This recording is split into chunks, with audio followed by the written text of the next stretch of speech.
Le succès du programme Erasmus est indéniable. Depuis plus de 25 ans, plus de 3 millions d'étudiants ont effectué 6 mois ou plus de leurs études dans une université d'un autre pays d'Europe.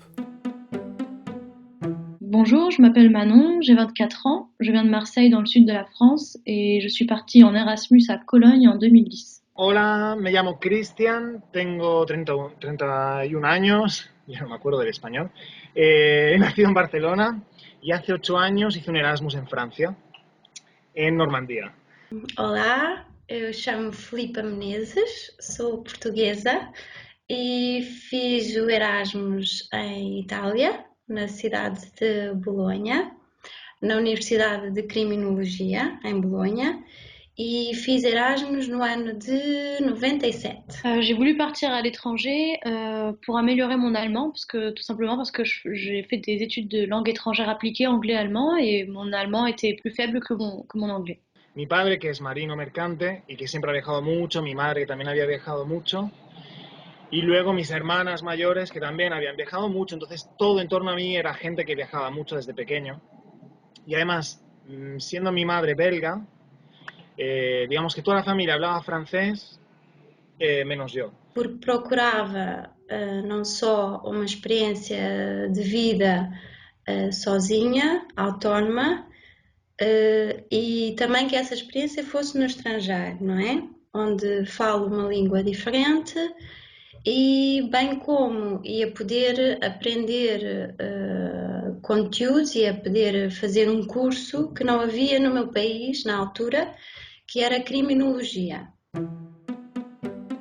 En 1987, 3200 étudiants ont bénéficié du programme Erasmus et près de 270 000 en 2012. 33 pays y participent, les 28 États membres de l'Union européenne bien sûr, ainsi que l'Islande, le Liechtenstein, la Norvège, la Turquie et la Macédoine. L'Espagne reste la destination la plus populaire, devançant l'Allemagne et la France. 40% des étudiants Erasmus, une fois leur diplôme en poche, s'installent à l'étranger et pas toujours seuls, puisqu'un étudiant sur 4 a rencontré son partenaire lors de son séjour à l'étranger. On estime même à 1 million le nombre de bébés issus de couples Erasmus depuis 1987. Mais ce programme européen n'aurait pu ne jamais voir le jour si un groupe d'étudiants ne s'était pas mobilisé pour que la communauté européenne l'adopte. Retour en arrière. Juin 1984. Le sommet de Fontainebleau réunit les 10 chefs d'État des pays membres de la CEE. L'ambiance est tendue. Margaret Thatcher réclame un rabais sur la contribution du Royaume-Uni au budget européen. Elle a déjà obtenu 65% de réduction, l'accord sera signé pour 66%. Nous cédons au charme britannique, concédera François Mitterrand, alors président du Conseil, à ses homologues. Et qu'en est-il des citoyens européens ? Les chefs d'État réunis à Fontainebleau ont constaté, ça c'est le problème, ont constaté que l'Europe économique était un succès, mais ont également constaté que les citoyens ne se sentaient pas impliqués parce que les mesures prises étaient plus bureaucratiques, plus économiques et bureaucratiques, mais elles n'impliquaient pas directement le citoyen. J'étais en charge de la politique de l'éducation. On m'a demandé de faire alors ce rapport de l'Europe des citoyens. Un drapeau, un hymne, cela fait-il des Européens des citoyens ? Il y en a au moins un qui se sent européen, et il sait qu'il n'est pas le seul. Le pas qu'il faut maintenant franchir pour espérer voir un jour une Europe unie, c'est celui d'une implication des citoyens dans le processus communautaire. Les jeunes générations sont prêtes à lutter pour que l'Europe puisse entamer en toute liberté et en toute indépendance le XXIe siècle. Franck Biancheri, un étudiant de Sciences Po, fonde en 1985 EG, la première association étudiante européenne. Appel aux ambassades, voyage dans toute l'Europe, EG rassemble et réussit le pari de réunir 400 étudiants provenant de 10 pays européens lors des premiers États généraux de l'Europe. Erasmus, né du rapport de Domenico Leonarduzzi, sera présenté 2 fois en 1985 et 1986, refusé 2 fois. Les ministères de l'Éducation nationale français, anglais et allemand avaient décidé qu'ils n'avaient aucunement l'intention d'ouvrir leur système universitaire aux autres Européens, mais garder la formation des têtes blondes sous contrôle. Et donc ils avaient entamé de bloquer la mise en œuvre du projet, qui avait été donc refusé 2 fois de suite au Conseil des ministres de l'Éducation. Et la règle faisait qu'un 3e refus condamnait définitivement le projet Erasmus à rejoindre ce cimetière dont je parle. Ils avaient notamment réussi à convaincre leurs collègues des finances, ce qui n'est jamais très difficile, que c'était trop cher, qu'il n'y avait pas d'argent, et donc c'était une excuse soi-disant financière qui expliquait pourquoi Erasmus était refusé conseil après conseil des ministres de l'Éducation. Il y a eu en effet un blocage notamment de certains pays en disant que pourquoi faire la mobilité des étudiants, que ça coûtait si cher, c'était plus simple de faire la mobilité des enseignants. Partout en Europe, étudiants et lycéens ont le sentiment d'une absence de compréhension et d'intérêt de la part des autorités nationales. EG Europe tient à condamner fermement le rejet par certains États de la communauté européenne du programme Erasmus proposé par la Commission européenne. L'équipe d'EG organise des conférences dans toute l'Europe, rencontre Ruud Lubbers, le Premier ministre néerlandais, Wilfried Martens, le Premier ministre belge, les conseillers d'Helmut Kohl. La presse européenne commence à en parler, mais EG sait alors que cela ne sera pas suffisant. Très vite, on a compris qu'en fait tout dépendait d'une personne, Mitterrand. Parce que les 2 autres pays qui bloquaient, la France, l'Allemagne et l'Angleterre, avaient fait passer le message à Bruxelles que si la France arrêtait de bloquer, eux ne poseraient pas de problème. Moi j'ai dû rencontrer Franck Banchieri à peu près à cette époque-là. Il est venu me voir à l'Élysée.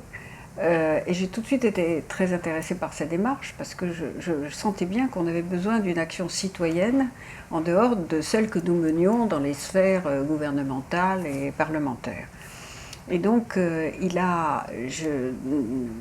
non seulement en raison de l'action en faveur d'Erasmus, mais sur son approche globale vis-à-vis de l'Europe, je trouvais que c'était très intéressant d'avoir des associations menées par des jeunes, en plus, et qui voulaient faire vivre le sentiment d'appartenance et de lien entre les citoyens et l'Europe. Donc, j'ai organisé la rencontre qui a eu lieu en 1987, dont moi j'ai gardé un vif souvenir. Je sais que Franck Banchieri aussi, parce que quand on se rencontrait, il m'en parlait, entre le président Mitterrand et un groupe d'associations qui était mené par EG Europe et par Franck Banchieri. On leur a organisé un déjeuner à l'Élysée. Le déjeuner se déroule. La première moitié se déroule assez mal. Mitterrand, croyant qu'il avait affaire à des petits jeunes invités pour l'anniversaire de l'Europe, nous fait un discours de papy parlant à ses petits-enfants sur son Europe et tout ce qu'il avait fait d'extraordinaire, et n'écoute absolument pas ce qu'on essaie de lui faire passer comme message sur Erasmus. Et donc au milieu du repas, je comprends qu'on est en train d'aller nulle part. Et donc je suis obligé de prendre mon courage à 2 mains et je dis au président de la République, en une pause dans la discussion, je dis: Monsieur le Président, visiblement vous ne comprenez pas un mot de ce qu'on vous raconte depuis 1h30. Et alors là, Mitterrand, en 1 minute, a changé d'attitude de manière radicale. Et il est passé, la deuxième moitié du repas, c'est passé de manière suivante, c'est qu'on n'avait plus un grand-père en train de parler à ses petits-enfants, on avait un politique en train d'écouter des citoyens qui lui faisaient part de quelque chose. François Mitterrand soutient publiquement le programme Erasmus lors d'une interview télévisée quelques jours après. J'ai déjeuné récemment avec une association d'étudiants européens. Le problème qu'ils me citaient en premier, c'était ce qu'on appelle le projet Erasmus. Il faut constamment insister pour faire comprendre que ce fameux projet Erasmus, il faut qu'il sorte et que l'on cesse de mégoter sur les millions qui sont nécessaires. La plupart des pays sont préoccupés par autre chose et retardent le moment où leur jeunesse vivra européen. Or, cette jeunesse y aspire, il faut ouvrir tout grand les portes de l'avenir. Erasmus est adopté par le Conseil européen le 15 juin 1987.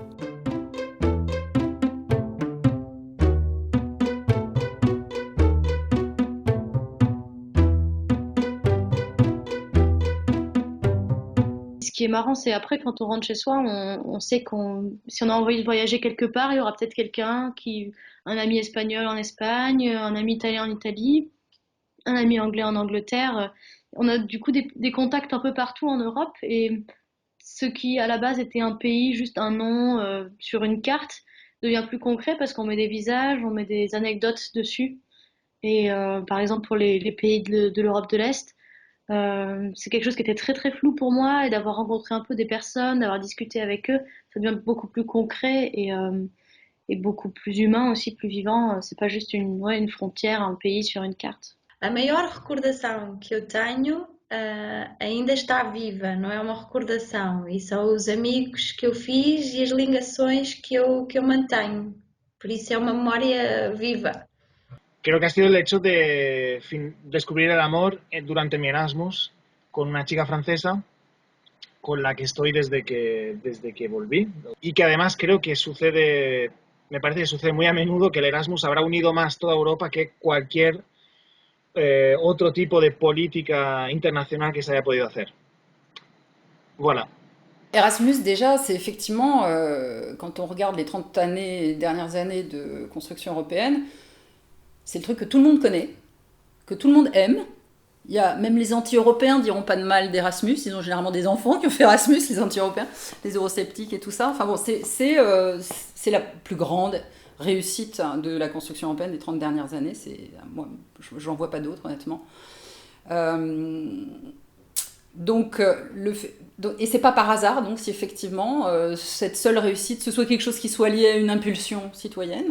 Sans les étudiants d'EG Europe, Erasmus n'aurait jamais vu le jour, mais d'une certaine manière, on peut dire de manière beaucoup plus générale que sans les citoyens européens, l'Europe ne va nulle part. Toute la carrière de Franck, en fait, ensuite, qui n'a parlé que de démocratisation, parce qu'en fait, il avait vraiment touché du doigt, lui, ce thème de l'Europe a besoin d'être démocratique, pas pour des raisons morales, parce que voilà, la démocratie c'est bien, c'est gentil, mais parce que sinon ça fonctionne pas. Il disait voilà, les étudiants européens organisés en associations sans niveau national ont voix au chapitre et peuvent peser sur les décisions et les débats à Bruxelles. Normalement, Erasmus était un programme de formation à la diversité culturelle, et en 30 ans, enfin en 28 ans d'existence, il a créé une surculture ou une subculture en fait plutôt commune, c'est-à-dire que beaucoup d'universités maintenant, pour attirer des étudiants Erasmus, au lieu de mettre en valeur leurs caractéristiques culturelles, leur contenu, leur spécificité nationale, sont au contraire ultra banalisés. Il y a des espèces de départements SAS dans lesquels on met des Erasmus, on leur parle anglais et on leur file des bibliographies anglophones, et voilà. Et en gros, tout le monde fournit la même soupe. Et là, je dirais que effectivement, sur toute cette mutation du programme, ça serait bien que ce soit de nouveau les étudiants qui se prennent en main comme ils l'ont fait au début. Ce qu'ils font d'ailleurs, hein, il y a des tas d'organisations étudiantes qui y réfléchissent, mais bon, qui s'organisent un petit peu mieux pour arriver parce que pour l'instant, on est sur un constat d'échec de toute réforme des contenus d'Erasmus. Bon, ça a changé de forme, c'est devenu Erasmus+, Erasmus Yes, Erasmus No, mais sur le fond, pour l'instant, il y a assez peu de changements, ça ne brasse pas ni plus de monde, ça a des problèmes plutôt budgétaires, il y a même eu des périodes de crise graves, hein, ce qui prouve bien qu'Erasmus n'est pas éternel, pourrait un jour se voir arrêté par perte de sens, voilà, ça coûte trop cher, on sait très bien comment on fait pour se débarrasser des programmes et de tout un tas de projets à un moment, ça devient trop cher, et puis on définance, et puis ça meurt dans son coin. Et ça, c'est vrai que c'est un travail, une mission pour les étudiants européens de défendre leur programme, en notamment leur lui faisant passer les étapes de réforme dont il a besoin pour survivre au XXIe siècle. Je crois qu'il faut poursuivre dans l'élargissement d'Erasmus comme on l'a fait ces dernières années vers les pays du voisinage, à la fois Est et Sud, ça me paraît très important. Je pense que l'Europe a besoin de montrer qu'elle n'est pas une forteresse, qu'elle est ouverte aux échanges et d'abord aux échanges de jeunes. Mais au-delà de l'élargissement d'Erasmus, je pense qu'il faudrait aussi viser son approfondissement. C'est-à-dire, moi j'ai une idée que j'ai écrite dans plusieurs de mes livres, et dont j'ai parlé à beaucoup de ministres successifs, qui était de rendre Erasmus obligatoire. Comment ? en faisant un élément indispensable de l'octroi des diplômes, au moins de master, pour commencer. Comme les diplômes européens sont uniformisés maintenant, en tout cas harmonisés, je ne vois pas pourquoi, au moins en commençant par les étudiants de master, on ne dirait pas une des conditions pour obtenir le diplôme, c'est d'avoir un séjour Erasmus dans n'importe quel autre pays de l'Union européenne ou d'ailleurs les pays du voisinage. Alors c'est vrai que pour rendre obligatoire, il faudrait que les bourses puissent être plus conséquentes parce que les enfants de familles défavorisées ont du mal quand même à s'en sortir uniquement avec les bourses Erasmus, surtout quand il n'y a pas de complément du pays d'origine. C'est quand même trop modeste. Donc là, oui, il faudrait un effort à la fois, il faudrait avoir le courage et la volonté de rassembler non seulement des financements du budget européen, mais aussi des régions qui sont concernées, mais aussi des entreprises, pourquoi pas. Et il faudrait faire un effort plus important pour les pays membres de l'Union européenne qui sont moins riches que le nôtre, par exemple. Donc voilà, il y a des potentialités extraordinaires pour Erasmus. Alors ce qu'il nous faudrait, c'est peut-être beaucoup de nouveaux Franck Biancheri. Quelques personnes sans influence, des étudiants, mais qui savent pourquoi et ce qu'elles veulent faire, peuvent avoir une influence décisive. Et qu'en Europe, comme dans beaucoup d'autres domaines, mais en Europe notamment on l'avait noté, ce qui est incroyable, c'est qu'une décision aussi importante qui a affecté maintenant la vie de millions d'étudiants, millions de gens ont vu changer par le fait qu'ils ont fait ces échanges, etc., a dépendu d'une discussion à un moment donné entre un groupe de 20 personnes et un décideur politique. Sans ça, les machines bureaucratiques, etc., enterraient tout simplement le projet et personne n'aurait jamais su qu'il y avait un truc comme Erasmus qui aurait pu être possible.